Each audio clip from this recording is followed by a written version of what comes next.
regresamos con más del tema, la desigualdad social. Seguimos contigo, Milena. Gracias, y para mí una de las más graves consecuencias de la desigualdad social es la desigualdad educativa, que a su vez es una manifestación de la desigualdad de oportunidades y se da cuando las oportunidades para ocupar cualquier posición no están distribuidas de una forma igualitaria. Tengo un experto en mercadeo y además es MBA en especialista en innovación. Está conmigo Ricardo Velázquez Parker, bienvenido. Muchas gracias, Milena. Nosotros en el bloque anterior medio tocamos así, a grosso modo, el tema de esa, el querer, esa movilidad social o que aspiramos, ¿verdad?, a parecernos a lo que nos hace sentir superiores. En cuanto, por ejemplo, a la publicidad, siempre es como un poco aspiracional, ¿verdad? Si compras esto, vas a valer. Si ahora, a mí me sorprende mucho, la libertad ya no es estar en un sitio abierto, disfrutando de las aves y del paisaje, ya no, es un plan de datos de una compañía. O sea, ese tipo de bombardeo publicitario. Tenemos que reconocer y darnos cuenta que el desarrollo de la publicidad ha evolucionado a pasos gigantescos. Y lo que antes era una mera exposición de colores y contenidos y significados del significante, ahora ya van a una programación neurolingüística que toca casi que el cerebro primario del ser humano y te manipula. Y es una manipulación mediática global, así está funcionando y es un fenómeno social definitivamente, pero yo me veo obligado a ir más atrás ideológicamente y pensar esas manipulaciones del entorno sobre el individuo, independientemente de que las consideremos éticas, positivas, desiguales, diferentes, no significa que el individuo no pueda autorrealizar, que el individuo no pueda llegar a tener una comprensión y una concepción de cuál es esa realidad. El individuo se hace preguntas, el individuo se da cuenta de que él tiene un valor intrínseco que va mucho más allá del lenguaje y del bombardeo mediático, ideológico, de posturas que de repente chocan. El individuo puede darse cuenta porque tiene una conciencia y tiene una aspiración natural a conocer, a saber, tiene una creatividad, una vocecita que le dice, independientemente que la sociedad te diga que tú vales o no vales, o que si tú tienes y posees esto, ¿cuánto tienes, cuánto vales más? El individuo tiene una reflexión personal que le dice, pero tienes estas potencialidades, tú lo sabes, y con eso los grandes logros de la humanidad han sido productos de una idea, de un individuo que no necesariamente tenía las mismas capacidades adquisitivas, pero sí tenía la creatividad inherente de todo ser humano que lo puede hacer catapultarse. Pero la oportunidad también, porque por ejemplo, ¿cuántos salvadoreños no se han ido a Estados Unidos y han encontrado buenas oportunidades? O sea, yo te digo, tengo un primo que a raíz de la guerra tuvieron que irse y ahora es de los trabajan en Activision, que son los que hacen los videojuegos, está en Los Ángeles, ya llegó de ser un simple chavo que probaba los juegos a ser ya un brand manager o manager, no sé ni qué posición tiene, pero le va re bien. Pero ¿dónde lo hizo? No lo hizo en El Salvador. ¿Me dejas darte un ejemplo chiquito? En El Salvador, yo acabo de leer en uno de los periódicos de circulación electrónica que en Barcelona se desarrolló el Foro Mundial de Innovación Educativa y lo ganó un salvadoreño. Esto fue auspiciado por Microsoft este año. Lo gana un salvadoreño del Departamento de La Paz, Centro Escolar Claudia Laras. Y él desarrolla un método de educación en informática a través de proyectos. ¿Y cómo llegó rompiendo los paradigmas del Ministerio de Educación, diciendo yo no le voy a pedir perdón ni le voy a pedir permiso y voy a desarrollar mi nuevo método de formación de estos jóvenes que son escuelas desiguales si tú querés, pero tienen ese potencial creativo que les permite romper el paradigma y ganar el premio mundial de innovación en educación. Un salvadoreño, los medios no lo han cubierto con la preponderancia que merece. Así es. Pero es en El Salvador. Peter Drucker decía que vivimos en la sociedad postcapitalista, porque los medios de producción ya no son necesarios para triunfar. Yo vivo en la era de las ideas.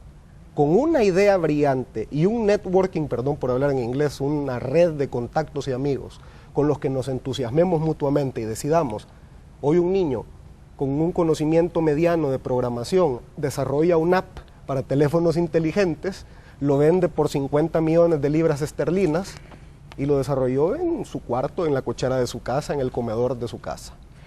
Sí, hoy definitivamente esta era es diferente. Lo hemos visto, por ejemplo, en el caso de este chico en la Unión, Kim Flip, que subió un video, sí. no es ni talentoso, pero se hizo famoso, claro. digamos. ¿Qué pasa? Y le dio trabajo, por lo menos por un buen tiempo. ¿Qué pasa cuando tú institucionalizas la pobreza?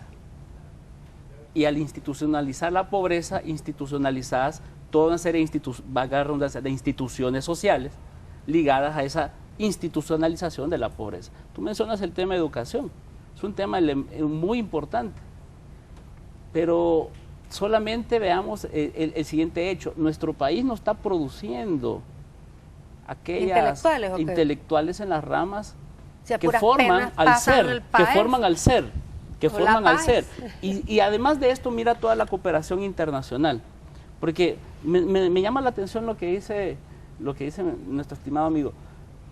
Nuestra cooperación internacional sigue potenciando a que se hagan emprendedores, manteniéndolos en el círculo de pobreza. Los emprendedores no se están desarrollando, es decir, la cooperación no está generando espacios que se desarrollen emprendedores en el área tecnológica, que es uno de los elementos importantes que debemos nosotros potenciar. Pero ¿qué ocurre? Seguimos institucionalizando la pobreza, porque la pobreza sigue siendo necesaria, políticamente hablando, ideológicamente hablando. Seguimos manteniendo nuestro discurso, del discurso de nuestros gobernantes y nuestros líderes sigue siendo pobres. Y socializamos a nuestra gente a ser pobre. Y llevamos a los alumnos a que sigan pensando pobre, hasta que haya alguien que está rompiendo paradigmas. Pero el que rompe paradigmas, no se le da el apoyo. Y él lo está mencionando.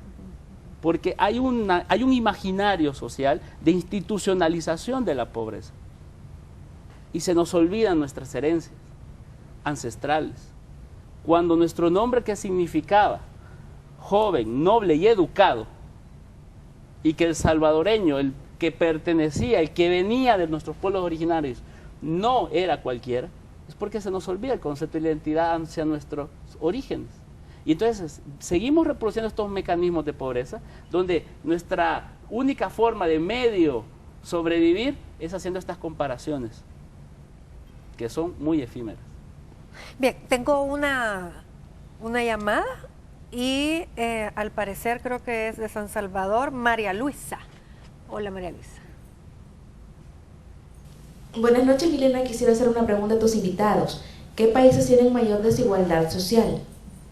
Bueno, muy interesante. Gracias. Gracias por tu participación. Dagoberto, sí, con su experiencia. Pero antes de eso, que es una información que cambia. Uno lee una revista, lee otra, pero es que en realidad uno mira la pobreza separada de la riqueza y mira la riqueza separada de la pobreza. Ahí tenemos una dificultad, porque ocurre que la riqueza necesita de la pobreza. Mira qué cosas. Porque necesitan que fuerza de trabajo. La riqueza necesita de la pobreza más que la pobreza necesita de la riqueza. Es que entre más pobres hayan, menos problemas salariales tienen las empresas. Estoy hablando de un país como el mío, ¿no? Donde no hay ni una burguesía, sino que hay una oligarquía, y la clave es pagar salarios de hambre. Este es el punto. Ahora, a partir de eso, aparece otro factor relacionado con la desigualdad, el papel de la cosa. La cosa. ¿Qué es lo que establece la diferencia entre una persona y otra persona? Las cosas. Es decir, las cosas que las personas tienen, las cosas que las personas poseen. Esto quiere decir que el valor de una persona, el valor de una persona no depende de la persona misma, de la valía de la persona, sino depende de las cosas que la persona tiene. Y esta es una tragedia incluso civilizacional, porque aquella sociedad en donde el valor de la persona le deviene de las cosas, está muerta. Porque ocurre que es al revés. Yo, ser humano, le doy valor a las cosas. Es lo que se llama valor de uso. Una cosa tiene un valor de uso en la medida que me resuelve mi necesidad. Ahora bien, ¿y el mercado acaso trabaja en función de las necesidades de las personas? ¿Ah? Mira qué problema. Porque ocurre que las necesidades de las personas son finitas. Y el mercado es infinito. ¿Cómo hace el mercado para vender todo lo que se produce? Si la creando necesidades. Ah, qué brillante. Pocho Camila. ¿Usted qué cree que yo soy tonta? Es así, es así. El mercado pasa a trabajar con el placer. Yo soy consumidor cuando adquiero las cosas que me produce mi deseo.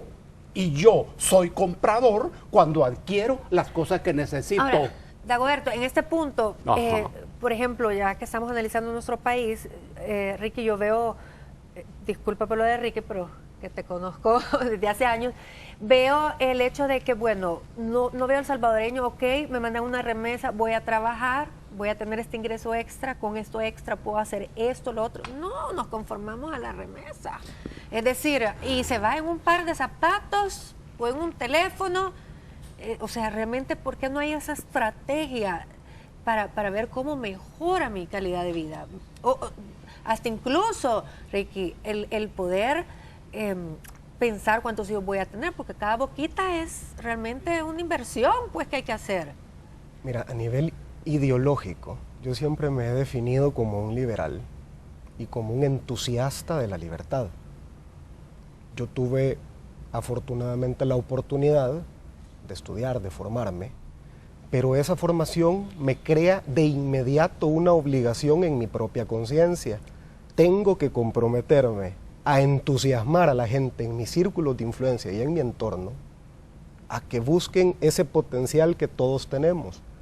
La desigualdad, los retos, los obstáculos, la necesidad es la madre de la inventiva, y todos los grandes hechos que hacen engrandecer y que le permiten al ser humano desarrollarse y decir, hemos triunfado, hemos superado cualquier cantidad de obstáculos, ha sido producto de su creatividad. Si todo fuera gratis y fácil, mira, eso va en contra de un principio rector del universo. En el universo entero, la colisión es natural. Y en la medida que tú superas todas esas desventajas, es lo que te permite un ejercicio de desarrollo. Está puesto así como una sabiduría real para que tú lo sobrelleves y lo superes. Yo no creo que las condiciones y las desigualdades te limitan y te definen. El ser humano tiene un valor inherente desde su concepción y el ser humano tiene en sí mismo toda la capacidad de superar haber nacido en pobreza o no haber tenido oportunidades. Mira, si yo no tuve profesores, puedo optar por la autoformación. Hay una película que me encanta de Matt Damon, que él es barrendero en la universidad y él siempre está escuchando y él siempre está viendo las literaturas y llega a ser verdaderamente superior en matemática cuántica y física. Pero por lo menos se necesita lo básico, que es aprender a leer. Sí.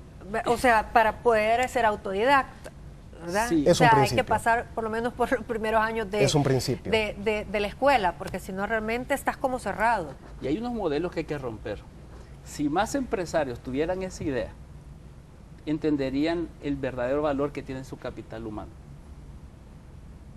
Porque si yo, empresario, sigo anclado al pasado y no veo la capacidad de innovación en mi capital humano, en ese que está justamente ahí, yo mismo estoy impidiendo que se generen esas transformaciones. Por eso te decía que el trabajo en el ser es un trabajo que no se está desarrollando. Claro. ¿Para qué creo riqueza? ¿Para concentrar riqueza o para compartir riqueza? Y lo vemos desde los elementos más simples. Por cada árbol que boto para que me genere riqueza, ¿cuál es mi retribución para compartir esa riqueza, y no solo en términos económicos. Si por cada árbol que tomé para generar riqueza, debería estar devolviendo bajo el principio de que las condiciones sean sostenibles para una cuarta generación en el futuro. Si no tenemos esa visión, ¿por qué seguimos institucionalizando esta lógica de desigualdad, esta lógica de separación, esta lógica de dos El Salvador? Dos El Salvador. Dos El Salvador. Y eso lo ves. Yo escuché después de las elecciones, pongamos el muro, pues. ¿Te das cuenta? Pongamos Ese es un el muro, imaginario, pues. ese es el imaginario Qué que no está tremendo. en lo superficial, sino en el interno del ser. Por eso te decía que el elemento importante es esa visión interna. O sea, Hace el concepto de imagínense el identidad. querer ya poner un muro, pues vamos a Y Occidente, los muros no que siempre son pensamos físicos. Los muros no siempre son físicos. de esta forma y Exactamente. al otro lado los que piensan de otra. Exactamente, como dice Pantoja. ¿Y hay muros en nuestro país tan chiquito? Claro que hay muros. Si no se los meten los ladrones, te voy a decir, Claro que hay muro. muros. Y uno dice, increíble, pero sí hay muros. Aquí hay un sector oligárquico que no es ni burgués. Sería buena noticia que fuera burgués. No, un sector oligárquico que vive en castillos. Había una nueva burguesía también. Sí, no, es oligarquía. ¿La nueva? Burguesía es otra cosa. Burguesía es otra cosa. Ahora, esto tiene que ver con lo que planteaba Pantoja, el tema de la riqueza. ¿Quiénes producen la riqueza? Todos. Todos. Ajá, muy bien. Y aquí viene un problema estructural que tiene que ver con la desigualdad. No es la diferencia, no, la desigualdad. ¿Y quiénes disfrutan de la riqueza producida por todos? Ah, este es el punto. Esa riqueza producida por todos es disfrutada de la misma manera por los productores. No, no, ahí empieza el punto. Y nuestro país produce riqueza, sí, poco, muy poco, sí, pero la distribución es brutal. Aquí aparece la relación con la pregunta que hizo una televidente. Sí. Los países más desiguales. Ocurre que los países más desiguales resultan ser los países más ricos. En esa lista siempre aparece a la cabeza Brasil. Ajá. Y Brasil es el país dueño de la mayor cantidad de agua del planeta. El acuífero guaraní, del cual el Iguazú es una pequeña manifestación, las cataratas del Iguazú, está allí en Brasil. Allá hay de todo. Ajá, pero ese es el más desigual. Hay bastante pobreza. El más desigual. Tan así que un evento como el Mundial de Fútbol, que supuestamente estaría llenando de entusiasmo a la gente, mira las grandes manifestaciones que hay en distintas ciudades. Ve la desigualdad. Eso no es diferencia. La diferencia es una cosa natural, es que todos somos diferentes. La desigualdad no, es una construcción. Sobre eso se basa el poder. Ahora, hay modelos donde han tratado de estandarizar, ¿verdad?, el sistema, y realmente también hay inconformidades por la desigualdad, porque siempre, Ricky, hay los líderes viviendo re bien, o sea, más que re bien, como millonarios, como es el caso ahora del libro nuevo que ha salido del guardaespaldas de Fidel Castro, donde habla de sus yates, sus lujos, y la gente abajo, o sea, él no está igual que todos. Ahí hay una gran desigualdad, aunque su sistema predica la igualdad. Mira, acabas de tocar un tema que es complejísimo, pero es lindo y apasionante. El poder, ¿qué es lo que entendemos como poder y ejercicio de ese poder? Es una cosa que no es ni siquiera de partidos políticos. ¿Cómo conceptualizás en la cultura occidental el poder? Por ahí tenés que partir. Explicar esto requiere una suprema capacidad de síntesis, pero yo quiero tocar un punto importante. Yo respeto la dignidad de la persona humana y su potencial. Por lo tanto, tengo que respetar a Dagoberto como persona. No puedo desacreditarlo, no puedo atacarlo, pero pienso diametralmente opuesto a sus ideas, y sus ideas sí las puedo discutir. Y cuando él tiene un recurso dialéctico de clases y separaciones y se nutre de esa siembra de la diferencia, yo le haría la pregunta a ese esquema de ideas, ¿dónde están las soluciones y las propuestas? Yo soy un especialista en innovación. La innovación consiste en sumar la creatividad más la ejecución para producir valor agregado. Eso es innovación. Funciona en el mercado porque alguien tuvo una idea y se rodeó de gente que le ayudó a ejecutar esa idea y la sociedad valoró esa idea. Eso es innovación. Pero eso funciona dentro de un sistema donde continuamente el ser humano está promoviendo esa competitividad. Pero si yo critico ese sistema de raíz y digo, hay que votar el sistema, hay que apartarlo, básicamente no podemos hablar de propuestas, porque el discurso de separación de clases y de siembra de desagrado entre las clases, a lo que te lleva es, no, entonces hay que botar a la basura todo el sistema y levantemos de cero algo nuevo que no existe. Con lo que existe ahorita, yo puedo hablar. Okay. Con las ideas de Dagoberto yo no puedo hablar porque no existe y nunca ha existido. Okay. Ese es mi punto. Es importante eso, porque en realidad las ideas no nacen para ser respetadas. Ninguna idea nace para ser respetada. No se deben respetar las ideas, porque si no, muere la ciencia, que tiene a su base la discusión de las ideas. Cuando una idea nace para ser respetada, ese es el dogma. Y nosotros no nos metemos con el dogma. Está bien el dogma, no hay ningún problema. Pero la ciencia se basa en la discusión más feroz de las ideas. Las personas que dan las ideas deben ser respetadas, sea cual sea la idea. El problema político de un país como el mío es que a las personas que piensan diferente las matan. Sí. Ese es el problema. O se agreden. Seguro. Ahora, eso tiene que ver con el poder, justamente con el poder. ¿Qué es el poder? El poder resulta ser una relación social. El poder es un fenómeno que opera nada más entre las personas. Somos las personas las que entablamos una relación basada en el poder. El poder se basa en la diferencia de recursos, claro. No solo tiene que ver con el dinero, no, tiene que ver con la inteligencia. Es que la inteligencia genera un poder sobre el que no tiene inteligencia. Pero finalmente el poder sirve para cambiar la realidad o para conservarla. Y o aquí, para arruinarla. Sí, exactamente. También nos podemos pasear en una sociedad. Y aquí viene el tema de la innovación. Nos vamos a quedar en este punto, nos vamos a un corte, regresamos de inmediato, estamos hablando de esa desigualdad social. Ya ven.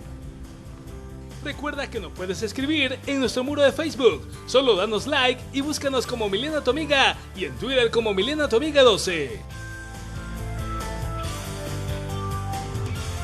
Para mí la familia es lo más importante, por eso la protejo con Plan Vida, el seguro con respaldo de ACE Suiza Vida S.A., seguros de personas que en caso que llegase a sufrir una invalidez total y permanente, vela por mi familia con 12 mensualidades económicas para cubrir responsabilidades como alimentación y gastos médicos. El proceso para obtener el suyo es muy fácil. Acérquese a cualquier agencia de Banco Agrícola, donde un ejecutivo lo atenderá amablemente y lo mejor de todo, no necesita presentar exámenes médicos, basta con una declaración de salud.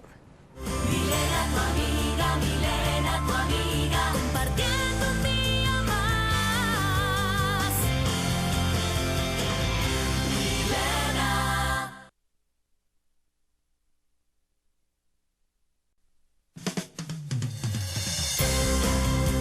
Milena. Milena tu amiga, compartiendo un día más.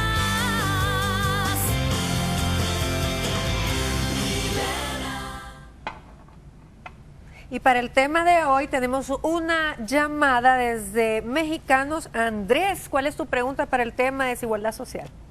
Buenas noches, Milena. Mi pregunta es, en nuestro país como ciudadanos, ¿cómo podemos romper esas barreras de desigualdad social? Gracias. Gracias por participar. El Andrés, mira, Andresito, has tocado el punto clave, justamente porque, ¿y el poder se puede innovar así como se innova la técnica o la ciencia? No, que dianches. Es decir, vos podés sustituir un poder por otro poder, hacerlo y tenés que prepararte para la guerra civil. Eso tiene que ver con los fusiles y con los combates. El poder no, hombre. El poder se defiende a muerte. Si viene otro poder, tiene que derrocar al anterior. ¿Qué es lo que mantiene las desigualdades, los tipos de desigualdades en la sociedad? Es justamente ese poder. El poder económico. Pero no solo el poder económico, no. Es que hay un poder ideológico que es decisivo. El poder de la educación, el poder de la cultura. Todo eso configura un poder que impide no solo la transformación, sino el cambio, el solo cambio.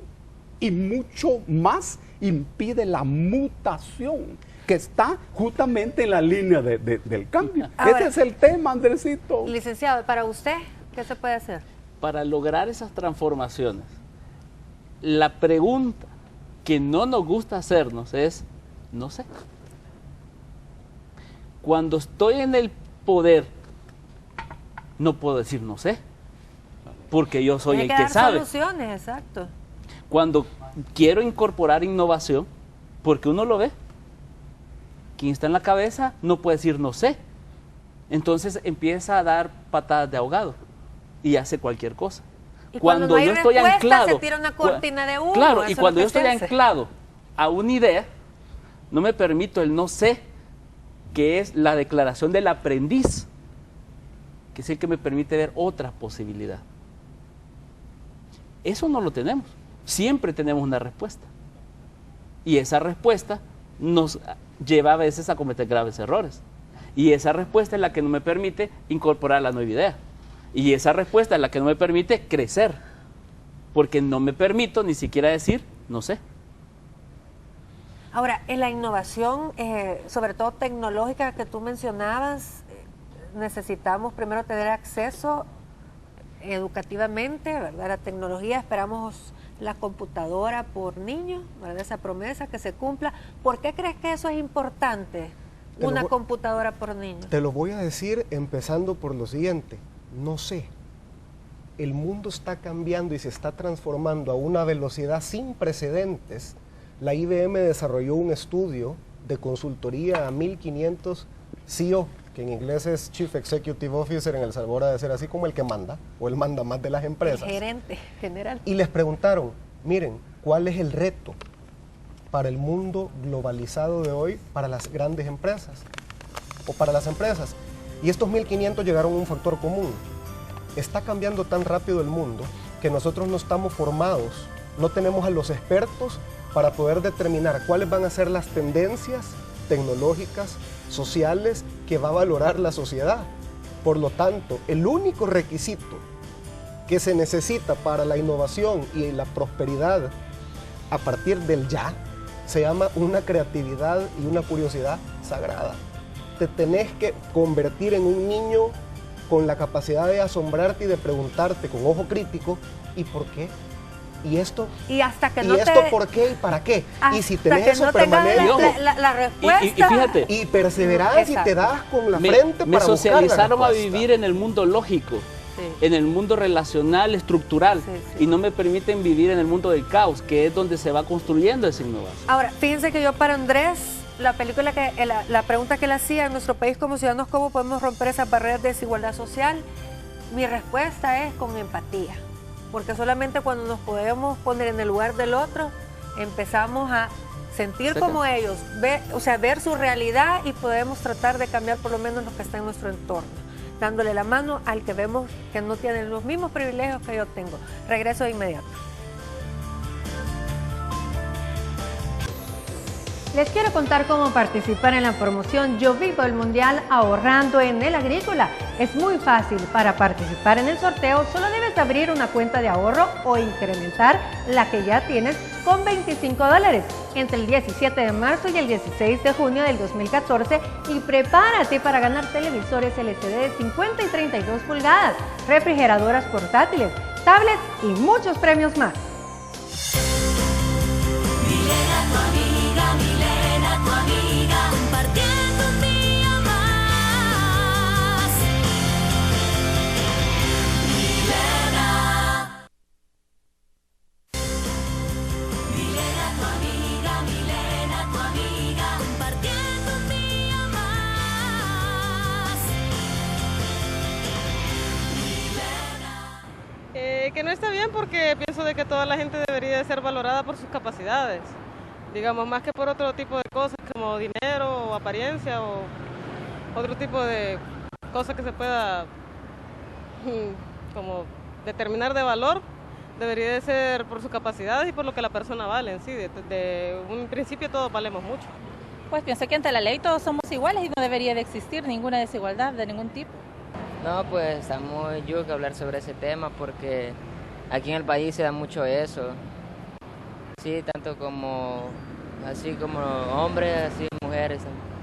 Que no debe existir en la sociedad porque constitucionalmente todos somos iguales ante la ley. No debemos que tener exclusión de nadie. Pues es algo que no debería existir, ¿verdad? Porque todos tenemos derecho a ser respetados y a vernos de igual forma ante la sociedad. Así es. Así lo dice la ley, señor abogado. Mira, es un buen punto. Dagoberto hablaba de la diferencia entre la desigualdad y la diferencia. Desde el punto de vista del derecho, la seguridad jurídica consiste precisamente en eso, que reglas claras para todos. Esa seguridad jurídica genera una predictibilidad. La gente quiere invertir seguridad jurídica. Claro, seguridad. Mira, la gente se mueve en el mundo hacia los países donde existe la certeza y la predictibilidad jurídica dentro de un Estado de Derecho para que tú digas, yo pongo plata aquí, la invierto y voy a tener un retorno. No me lo van a confiscar, no me van a sacar una manifestación que va a paralizar el tráfico y no voy a poder vender. Eso da seguridad jurídica. Si tú tenés igualdad ante la ley, podés predecir más o menos bien o mal, pero podés predecir que vas a tener éxito con un emprendimiento, con una idea, con tu innovación. Ahora, fíjate que, por ejemplo, yo entiendo, ¿verdad?, que están los capitalistas, los que tienen que cuidar lo que de su empresa y que necesitan, por ejemplo, los grandes empresarios de nosotros, ¿verdad? Cuando nosotros también tenemos como que nuestro trabajo es remunerado dignamente, necesitamos de esos empresarios, porque si no estuviera el dueño de esta empresa, no tuviera trabajo, Dagoberto, de que trabajara. ¿Y quién necesita más? Pero no pretendo ser como el dueño, ¿quién necesita más? ¿No? Los dos necesitamos, el empresario necesita de vos o vos necesitas de él. Aquí hay un problema fundamental en la cabeza de la gente. Incluso la gente pobre piensa que necesita del rico, ¿no? Y piensa que vive del rico. Y el rico también piensa que la gente pobre necesita de él. Pero es que si se miran las cosas más detenidamente, el rico necesita que hayan pobres, ¿no? Justamente que hayan pobres. Esta resulta ser una manera de pensar muy primitiva y hasta bayunca, pero muy real. Y miren, es clave establecer en la cabeza la diferencia entre el juego y las reglas con las que se juega el juego. Esta es lo que le aclara a la gente en la cabeza el papel de las normas, sobre todo las normas jurídicas. Las normas jurídicas resultan ser aquellas prescripciones que son respaldadas por la amenaza y la violencia del Estado. Se llama esas normas jurídicas. Ahora bien, ¿estas reglas de qué dependen? ¿Dependen de las reglas mismas? No, dependen del juego. ¿Y cuál es el juego de una sociedad? Aquí viene todo este conjunto de estructuras, de intereses, de poderes que determinan no solo las reglas, sino el nivel de cumplimiento de las reglas. Ojo, es clave que se entable esta línea fronteriza, el juego y las reglas. ¿Por qué en un país como el nuestro no se cumplen las reglas? La misma Constitución. Claro. No, Milena, no. No, es que ese es el juego. Ese es el juego. No cumplir las reglas. Claro, es que el juego. Sí, no solamente tenemos que pensar en ese mundo externo, porque creemos que la ley resuelve todo. Pero la sociedad no solo es jurídica. No. Hay otros elementos y otros hilos invisibles que interactúan. Y en ese punto, ¿cuál es la primera desigualdad que yo tengo que vencer? Es la que yo tengo, la que yo construyo con el otro y la que yo construyo incluso conmigo. La que yo voy construyendo con mi persona, por donde nací, donde me formé. ¿Es posible Entonces soy pobre y no puedo. acercar esa brecha de desigualdad? La primera es la ruptura que tengo acá. Porque si yo no cambio la ruptura que tengo acá, no tengo la acción. ¿Es posible, Dagoberto? Por supuesto. Fíjate que el derecho establece en el artículo 3, la Constitución, el principio de que todas las personas son iguales ante la ley. Punto. Qué bonito. Suena bonito. Ahora bien, ¿pueden ser iguales ante la ley las personas que no son iguales ante la economía? ¿Pueden ser iguales ante la ley las personas que no son iguales ante el poder político? No. Este es el tema. Este es el tema. Y dos personas que tienen que ir a un tribunal, ¿la ley las trata igual? No. Miren. Depende del abogado que lleve. Ricky, ¿es posible recortar esa brecha? Yo creo que sí es posible. Yo creo que soy una persona sumamente rica en ideas. Y mi riqueza son mis ideas. Mi nuevo capital hoy en día se llama el potencial en un mundo interconectado de conseguir capitales en Asia para vender productos en Europa, hechos en El Salvador, con muy poca inversión. El nuevo capital se llama intelecto. Sí se puede ser igual en el mundo. Bueno, muchas gracias bueno. a los panelistas. ¿Verdad? Gracias. Y yo creo, voy a repetir lo que dije en el bloque anterior. La empatía, ¿verdad? Hacia el que vemos más débil, el tender la mano al más necesitado, creo que va a empezar a reducir esa brecha de desigualdad social.